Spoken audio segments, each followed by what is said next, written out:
Hello students, welcome back for learning another important and interesting experiment. Today we will learn to determine the resistance of a given wire by plotting a graph for potential difference versus current. Actually, this experiment is related to Ohm's law, जिसे आप theory की class में पहले ही पढ़ चुके होंगे, लेकिन एक बार उसे रिवाइज कर लेते हैं. So statement of this law is that magnitude of electric current passing through a conductor is directly proportional to the potential difference applied across its ends, provided the physical conditions like temperature and pressure remains the same.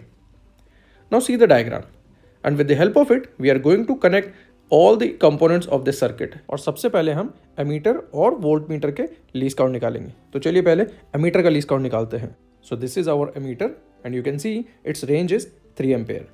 और least count के लिए आप देखो बच्चों 0 से 1 के बीच में 20 divisions है, तो इसलिए इसका लीस्ट काउंट हो जाता है 1 डिवाइडेड बाई 20 यानी कि 0.05 एम्पेयर. चलिए अब हम वोल्ट मीटर को भी देखते हैं. अब इसकी भी रेंज आप देखो 3 वोल्ट है और डिवीजन 0 और 1 के बीच में भी फिर दोबारा 20 ही है, तो इसलिए इसका लीस्ट काउंट भी 0.05 वोल्ट ही होगा. Now let's see our apparatus. तो ये है हमारा बैटरी एलिमिनेटर जिसमें हम डिफरेंट वोल्टेज अप्लाई कर सकते हैं. ये है हमारा वोल्ट मीटर जिसका लीस्ट काउंट और रेंज हमने निकाल ली है. ये हमारी वायर है जिसका रेजिस्टेंस निकालना है. फिर ये हमारी की है और ये है रियोस्टैट, वो है हमारा एमीटर. और रियोस्टैट का मतलब बच्चों वेरिएबल रेजिस्टेंस ही होता है. Now let's start connecting all the components. सबसे पहले मैं बैटरी एलिमिनेटर का पॉजिटिव टर्मिनल वोल्ट मीटर के पॉजिटिव एंड पे लगा रहा हूँ, और पॉजिटिव एंड पे ही मैं जो वायर है जिसका हमने रेजिस्टेंस निकालना है वो भी लगा देता हूँ, और दूसरा वाला एंड जो वायर का है वो मैंने वोल्ट मीटर के नेगेटिव टर्मिनल पे लगा दिया है. तो इस तरीके से मेरी वायर वोल्ट मीटर के पैरेलल में लग चुकी है. अब वोल्ट मीटर का दूसरा एंड मैंने की के एक एंड में लगा दिया है. ध्यान रखना बच्चों, की का कोई पॉजिटिव और नेगेटिव टर्मिनल नहीं होता है. अब हमने की का जो दूसरा एंड है वो रियोस्टैट में लगाना है. अब यहाँ ध्यान से देखो, ये जो रियोस्टैट है इसमें एक लेफ्ट में देखो दिखाया मैंने एंड, ये अब राइट में भी एक एंड दिख रहा है और एक एंड अब हमें ऊपर की तरफ भी दिखाई देगा. अब यहाँ कन्फ्यूजन हो जाता है कि हम कौन से दो एंड कनेक्ट करने हैं. तो देखो जो लेफ्ट में एंड है और जो ऊपर राइट में एंड था हमें वो कनेक्ट करने होते हैं. ठीक है बच्चों, तो इस चीज़ का ध्यान रखिएगा. तो अब मैं रियोस्टैट के उस एंड में लगा देता हूँ, वो लग गया है हमारा. अब हम दूसरा जो ऊपर वाला एंड है, फिर दोबारा बता रहा हूँ, जो ऊपर वाला एंड है उससे कनेक्ट करना होता है. तो अभी हमारा रियोस्टैट भी कनेक्ट हो गया है. अब उस रियोस्टैट के ऊपर वाले एंड से मैंने एमीटर का पॉजिटिव टर्मिनल भी कनेक्ट कर दिया है. एमीटर का भी जो नेगेटिव टर्मिनल है ये हमारा जाके कनेक्ट होगा बैटरी एलिमिनेटर के नेगेटिव एंड में, और इस तरीके से अब हमारा सर्किट हो गया कंप्लीट. अब रीडिंग लेना शुरू करते हैं. उसके लिए मैंने की को कनेक्ट कर दिया है और आप देखेंगे बेटा कि वोल्ट मीटर और एमीटर में देखिए डिफ्लेक्शन आ गया है. बस आपने यही रीडिंग नोट करनी है. तो वोल्ट मीटर में रीडिंग आ रही है 2 वोल्ट और एमीटर में रीडिंग आ रही है 1.65 एम्पेयर. इसी रीडिंग को अब हम ऑब्जर्वेशन टेबल में लिख लेते हैं. तो अब हमारी फर्स्ट रीडिंग हो गई कंप्लीट. एमीटर की रीडिंग आई 1.65 एम्पेयर और वोल्ट मीटर की 2 वोल्ट.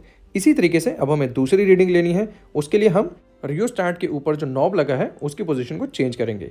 इससे the resistance which is offering by rheostat is going to change, और आप देखेंगे कि उसकी वजह से अब आपकी वोल्ट मीटर और एमीटर की रीडिंग भी चेंज हो जाएगी. और हाँ, जब आप रियोस्टैट की वैल्यू को चेंज कर रहे थे तो की को ऑफ करना मत भूलिएगा. इसी तरीके से हमारी नई रीडिंग आ गई है. वोल्ट मीटर की रीडिंग आई है 1.9 वोल्ट और एमीटर की रीडिंग आई है 1.6 एम्पेयर. और अब इसी तरीके से मैं बाकी की रीडिंग्स भी ले लेता हूं और आपको ऑब्जर्वेशन टेबल कंप्लीट करके दिखाता हूं. अब हमारी ऑब्जर्वेशन टेबल भी हो गई है कंप्लीट. अब हमें इसका IV ग्राफ बनाना है. ध्यान रखिएगा बच्चों, I V पे डिपेंड करता है, इसलिए V एक्स एक्सिस पे बनेगा और I Y एक्सिस पे बनेगा. तो चलिए मैंने ग्राफ भी बना लिया है और वो मैं अब आपको दिखाता हूँ.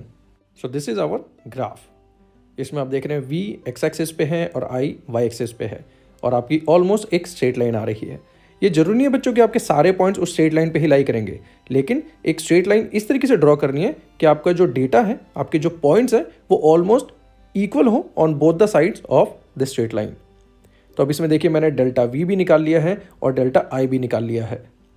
उसी का यूज़ करके अब हमने रेजिस्टेंस निकालनी है, जो छोटी सी कैलकुलेशन है, और हमारी रेजिस्टेंस आ रही है 1.23 ओम.